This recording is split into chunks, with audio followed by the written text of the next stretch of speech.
Hello नमस्कार, welcome to AK organic. तो आज की इस वीडियो में हम बात करने वाले हैं वुडवर्ड एंड प्रीवोस्ट डाइहाइड्रोक्सिलेशन के बारे में, जिसे हम वुडवर्ड प्रीवोस्ट रिएक्शन भी बोलते हैं। तो इस केस में हमारे पास जो सबस्ट्रेट होगा हमेशा वो होगा एक एल्कीन। ठीक है, एल्कीन पे जो है बेसिकली हम डाइहाइड्रोक्सिलेशन करने वाले हैं, यानी एल्कीन पे दो हाइड्रोक्सी ग्रुप अटैच करने वाले हैं। सो वुडवर्ड के केस में क्या होता है कि ये दो OH ग्रुप जो है सेम साइड अटैच होंगे, यानी कि इस केस में यानी सिंडायोल बनेगा वुडवर्ड के केस में। और प्रीवोस्ट के केस में जो है हमारे पास ये दोनों ऑपोजिट डायरेक्शन में ऐड होंगे और हमारे पास एंटी डायोल की फॉर्मेशन होगी। अब देखो, दोनों OH ग्रुप वुडवर्ड के केस में अबव द प्लेन हो सकते हैं, दोनों बिलो द प्लेन हो सकते हैं, बट इस केस में क्या होगा, प्रीवोस्ट के केस में एक अबव द प्लेन होगा तो एक बिलो द प्लेन होगा। अब एल्कीन की ट्रीटमेंट हम किससे कर रहे हैं, मतलब रिएजेंट क्या है हमारे पास, आयोडीन से हम ट्रीटमेंट करेंगे विद सिल्वर 1 सॉल्ट। और ये सिल्वर 1 सॉल्ट क्या हो सकता है, सिल्वर एसीटेट हो सकता है, सिल्वर बेंजोएट हो सकता है। यूजुअली हम सिल्वर एसीटेट वुडवर्ड के केस में लेके चलते हैं और सिल्वर बेंजोएट जो है हम प्रीवोस्ट के केस में लेके चलते हैं, अदरवाइज हम दोनों में से कोई भी ले सकते हैं। सो बेसिकली हम क्या करने वाले हैं, सिल्वर एसीटेट OCOCH3 भी लिख सकते हैं, या फिर आप इसको ऐसे भी लिख सकते हो, सिल्वर एसीटेट। ठीक है जी। सो बेसिकली ये जो है हम रिएजेंट लेने वाले हैं। अब जो वुडवर्ड की सिचुएशन है ना, वुडवर्ड में कंडीशन क्या है, आयोडीन सिल्वर एसीटेट के साथ हम मोइस्ट एसिटिक एसिड लेंगे, यानी ये जो है बेसिकली हाइड्रस कंडीशन में रिएक्शन होगी और हमारे पास सिंडायोल की फॉर्मेशन होगी। सबसे पहले ये रिएजेंट डालते ही हमारे पास जो है मोनोएस्टर स्पीशीज बनेगी। ठीक है, ये मोनोएस्टर स्पीशीज बनेगी और एस्टर की हाइड्रोलिसिस से हम सिंडायोल बना लेंगे। अब प्रीवोस्ट के केस में आयोडीन लिया, सिल्वर बेंजोएट लिया, और ये रिएक्शन जो है वो एनहाइड्रस कंडीशन में होगी। तो यहाँ पर सॉल्वेंट हम लेके चल रहे हैं कार्बन टेट्राक्लोराइड, तो ये एनहाइड्रस होगा। एनहाइड्रस कार्बन टेट्राक्लोराइड के प्रेजेंस में ये रिएक्शन ये स्पीशीज को रिजल्ट करती है। बेसिकली क्या है, डाइएस्टर स्पीशीज होगी। ठीक है, तो ये डाइएस्टर स्पीशीज और फिर इसकी हम बेसिक हाइड्रोलिसिस करके एंटी डायोल बनाते हैं। अब इसके मैकेनिज्म को देखते हैं। उससे पहले ये देखो, क्योंकि रिएजेंट यहां तक सेम है, iodine silver acetate, iodine silver benzoate. ठीक है, सो इस कंडीशन में मतलब दोनों ही कंडीशन में क्या है, एक कॉमन इंटरमीडिएट तक हम पहुंचेंगे। उसके बाद हाइड्रस कंडीशन में हमारे पास सिन बन जाएगा और एनहाइड्रस कंडीशन में हमारे पास एंटी डायोल की फॉर्मेशन हो जाएगी। सो मैकेनिज्म में सबसे पहले देखो, हमारे पास एल्कीन है, आयोडीन का सॉल्यूशन इसमें हमने डाला, तो आपको पता ही है कि आयोडीन जो है वैसे तो नॉन पोलर होगी, तो नॉन पोलर तो इसको पार्शियली आयनाइज क्या करेगा, सिल्वर। हमें पता है कि हमारे केस में अब मैं वुडवर्ड से स्टार्ट कर रहा हूं। ठीक है, सो सिल्वर एसीटेट है, सिल्वर के ऊपर पॉजिटिव चार्ज और एसीटेट के ऊपर नेगेटिव चार्ज। सो सिल्वर पॉजिटिव चार्ज जो है आयोडीन को आयनाइज करेगा पहले। ठीक है जी, अब उससे क्या होगा, इसके ऊपर पॉजिटिव चार्ज आएगा। हमें पता है हमारी जो एल्कीन है वो एक न्यूक्लियोफाइल की तरह अटैक करेगी। ठीक है, तो ये एज अ न्यूक्लियोफाइल आयोडीन के ऊपर अटैक करेगी और सिल्वर आयोडाइड हमारे पास सिस्टम से बाहर चला जाएगा। ठीक है, तो हमारे पास जो है पहले जो है ये आयोडीन ऐड होगा और फिर इसके लोन पेयर ऑफ इलेक्ट्रॉन्स यहां पर अटैक करेंगे और हमारे पास आयोडोनियम आयन की जनरेशन हो जाएगी। आपको पता है ब्रोमीन के केस में भी ब्रोमोनियम आयन हम बनाते हैं, आयोडीन के केस में आयोडोनियम आयन हम बनाते हैं, तो आयोडोनियम आयन हमारे पास बन जाएगा। अब देखो, सिल्वर पॉजिटिव तो हमने यहाँ यूज हो गया इसमें। अब जो है ये एसीटेट हमारे पास बचा है। ठीक है, सो ये जो है एसीटेट जो है, अब ये नेगेटिव चार्ज, इसको ओपन करके ऐसे भी लिख सकते हैं, O नेगेटिव COCH3 एसीटेट ही है, एसीटेट आयन। सो ये जो है बेसिकली अटैक करने वाला है अब यहाँ।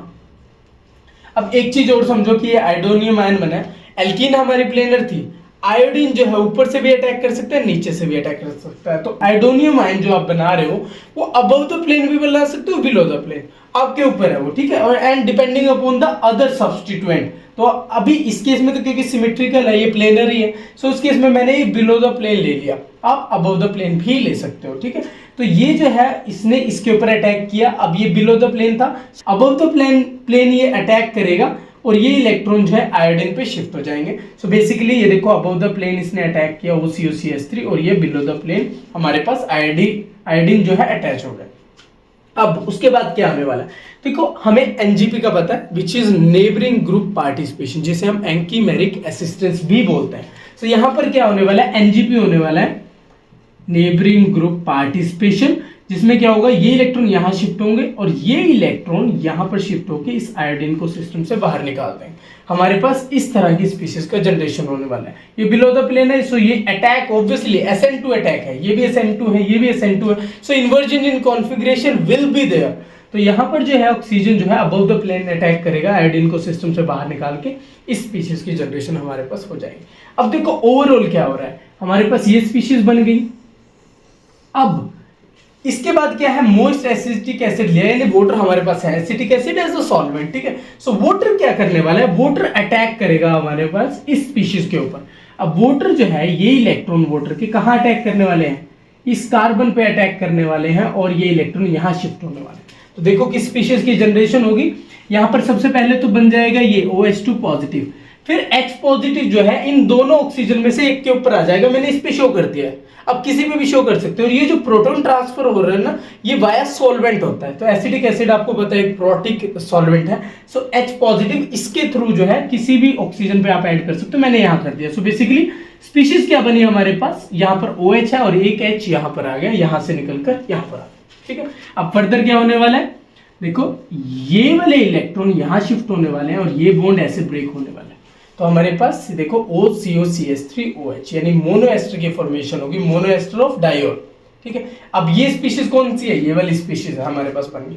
अब एस्टर ग्रुप है OCOCH3, जैसे ही आप इसमें बेस डालोगे हमारे पास क्या बनने वाला है, हमारे पास ऑब्वियसली डाइहाइड्रोक्सी प्रोडक्ट बनने वाला है, क्योंकि यहां पर जो है हमारे पास बेसिक हाइड्रोलिसिस KOH वाटर के प्रेजेंस में या फिर NaOH वाटर के प्रेजेंस में हमारे पास OH ग्रुप में ही कन्वर्ट हो जाएगा, यानी कि एस्टर की हाइड्रोलिसिस हो जाएगी और हमारे पास ये प्रोडक्ट बन जाएगा। चलो जी, this is all about Woodward dihydroxylation reaction. अब बात करते हैं कि प्रीवोस्ट के केस में क्या हो रहा है। देखो मैंने बोला था कि हमने यहाँ पर तो सिल्वर एसीटेट डाला था और इसमें सिल्वर बेंजोएट। तो अगर यहाँ पर CH3 की जगह, अब ये तो मैकेनिज्म हो गया इसका वुडवर्ड का, अब जो है मैं डालने वाला हूँ यहाँ पर सिल्वर बेंजोएट। तो सिल्वर ने तो ऑब्वियसली आयोडीन सिल्वर की प्रेजेंस में आयोडोनियम आयन बना, यहाँ सिर्फ फिनाइल आ जाएगा, ठीक है, यहाँ आ जाएगा हमारे पास फिनाइल, बाकी सेम। तो ये स्पीशीज तो बनने ही वाली है। अब वाटर तो हमारे इसमें है नहीं, प्रीवोस्ट की कंडीशन में वाटर नहीं है, सो वाटर नहीं है, ये मैकेनिज्म चेंज होने वाला है, यानी वाटर का अटैक तो नहीं दिखा सकते हम। सो क्या होने वाला है, जो वाटर सिस्टम में हमारे पास नहीं है, तो ये स्पीशीज हमारे पास बन रखी है अभी तक, ये वाली स्पीशीज। एंड देन जो है फर्दर हम क्या करने वाले हैं, क्योंकि हमारे पास सिस्टम में क्या है, सिल्वर बेंजोएट तो है ना, तो यहां पर जो है ये जो बेंजोएट है ना O नेगेटिव, यानी इसको ऐसे भी ड्रॉ कर सकते हैं, phenyl C double bond O negative, यानी बेंजोएट आयन, ठीक है, ये अटैक करने वाला है इस कार्बन के ऊपर, ठीक है। अब ये इसमें मत दिखाओ, चाहे आप एक काम करते हैं, क्योंकि हमें क्या बनाना है, हमें यहां पर ये अबव द प्लेन चाहिए और ये बिलो द प्लेन चाहिए। तो मैं इसकी कॉन्जुगेटेड स्ट्रक्चर बना देता हूं। अगर मैं इसका अटैक यहां कराता हूं, सो ये जो है ये OH डाउन द प्लेन आएगा, ये अबव द प्लेन आएगा। लेकिन मुझे एग्जैक्टली ये बनाना है सिर्फ मैकेनिज्म को दिखाने के लिए। सो इस केस में मैं इसकी एक कॉन्जुगेटेड स्ट्रक्चर बना देता हूं। इसकी कॉन्जुगेटेड स्ट्रक्चर जब आप बनाओगे, ये बनी C डबल बॉन्ड O, यानी पॉजिटिव चार्ज इस पे दिखा दो। अब जैसे ही आप अटैक इस पे दिखाओगे, ऑब्वियसली ये वाला पार्ट अबव रहेगा, तो हमारे पास किस स्पीशीज की जनरेशन होगी, हमारे पास होगी, अब देखो OCOPH, ओके, यहां पर फिनाइल, ओके, फिनाइल, ठीक है। और क्योंकि इसने यहां से अटैक किया, ये इलेक्ट्रॉन यहां ऑक्सीजन पे शिफ्ट हो जाएंगे, सो ऑब्वियसली ये अबव द प्लेन है, सो ये बिलो द प्लेन अटैक करेगा। सो यहां पर हमारे पास जो है बिलो द प्लेन आ गया OCOPH,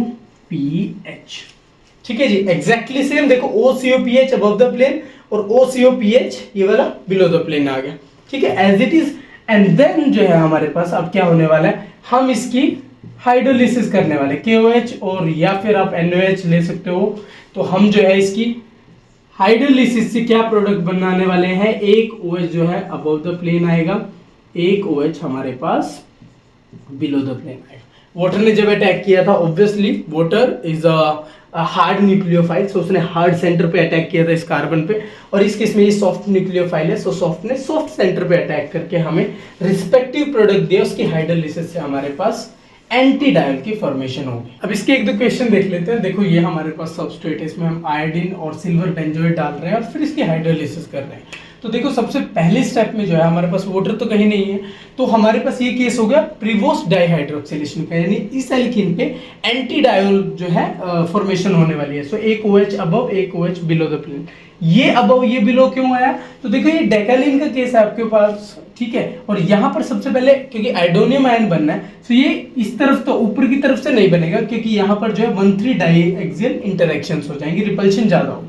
सो हमारे पास जो आयोडोनियम आयन बनने वाला है ना, वो बनेगा बेसिकली यहाँ पर, ठीक है ये। और फिर जो है हमारे पास ये बेंजोइड आयन सबसे पहले ऊपर से अटैक करेगा। सो देखो ऊपर से अटैक करके जो OH बन रहा है ये बन रहा है, और फिर जो है हमारे पास सेकंड अटैक जो है यहाँ होगा और यहाँ होगा बेसिकली, और फिर हमारे पास ये OH आ जाएगा, क्योंकि वाटर तो सिस्टम में है ही नहीं ना। और यहाँ पर जो है क्योंकि हमें पता है कि एंटी डायोल बनने, सिन नहीं बनना है, सो ये हमारे पास फॉर्मेशन हो जाएगी। लेकिन अगर इसी में वाटर हो तब क्या होगा, ऑब्वियसली पहला अटैक अबव द प्लेन हुआ, देन वाटर अटैक करके बनाएगा और सिन फॉर्मेशन होगी, तो यहाँ पर जो हमारे पास वाटर की प्रेजेंस में यानी कि वुडवर्ड का केस आ जाएगा और ये प्रोडक्ट बन जाएगा, ठीक है। अब हम वुडवर्ड में क्या हो रहा है, सिन जो है डायोल की फॉर्मेशन, और सिन डायोल बनाना हो तो और भी अदर रिएजेंट हम यूज कर सकते हैं, लाइक पोटेशियम परमैंगनेट यूज कर सकते हैं, ऑस्मियम टेट्राऑक्साइड यूज कर सकते हैं। ऑस्मियम टेट्राऑक्साइड का अगर इसमें हम यूज करें, सो ऑब्वियसली ये जो OH आने वाले हैं ना हमारे पास, ये दोनों बिलो द प्लेन आएंगे, ठीक है। और बिलो द प्लेन आएंगे यानी कि यहां पर जो है, क्योंकि ऊपर की तरफ से तो ओस्मेट एस्टर नहीं बनेगा ना, CH3 की रिपल्शन की वजह से, नीचे से बनेगा, और उसी तरफ यानी दोनों तरफ OH नीचे आएंगे, तो दोनों OH नीचे आ जाएंगे ओस्मियम टेट्राऑक्साइड के केस में। और ओस्मियम टेट्राऑक्साइड क्या होता है, टॉक्सिक होता है, बहुत एक्सपेंसिव होता है, तो हम यूजुअली KMnO4 का यूज कर लेते हैं, वो भी एल्केलाइन कंडीशन में, जिससे हम डाइहाइड्रोक्सिलेशन कर लेते हैं वाया मैग्नीज एस्टर की फॉर्मेशन से, ठीक है। अब ये केस देखो, इस केस में देखो ये हमारे पास ये एल्कीन है और आयोडीन सिल्वर एसिटेट डाल रखे हैं। अब इस केस में वाटर है, यानी ये जो है वुडवर्ड की कंडीशन हमारे पास आ गई है। तो हमारे पास क्या होने वाला है वुडवर्ड के केस में, सिन डाइहाइड्रोक्सिलेशन होने वाला है, सिन डायोल की फॉर्मेशन होने वाली है। तो यहाँ देखो ये 5 मेंबर्ड रिंग है और ये 6 मेंबर्ड, हमें पता है स्टेरिक हिंड्रेंस इस तरफ से ज्यादा होने वाला है। सो जो आयोडोनियम आयन हमारे पास बनने वाला है वो इस डायरेक्शन में ऐसे बनने वाला है, देन हमारे पास एसीटेट आयन अटैक करने वाला है, ठीक है। तो सिन डायोल की फॉर्मेशन बेसिकली दोनों OH जो आने वाले हैं ना, वो नीचे की तरफ से आने वाले हैं, और ये प्रोडक्ट की फॉर्मेशन हमारे पास होने वाले हैं। और अगर इसी में हम ओस्मियम टेट्राऑक्साइड डालें तो सो ऑब्वियसली ऊपर से रिपल्शन कम है, ओस्मेट एस्टर जो है वो ऊपर से बनेगा। सो ये जो है ऊपर की तरफ OH आ जाएंगे, यानी एक OH यहाँ एक OH यहाँ, अगर हम इसमें ओस्मियम टेट्राऑक्साइड डालते हैं। So this is all about Woodward and Prevost dihydroxylation reactions। अगर आपकी फिर भी कोई क्वेरी रही है तो आप कमेंट करके पूछ लीजिएगा। This is all about today। अगर आपको हमारी नेम रिएक्शन की ये सीरीज अच्छी लग रही है तो आप AK ऑर्गेनिक को लाइक, शेयर और सब्सक्राइब कर सकते हैं। Thank you so much for watching.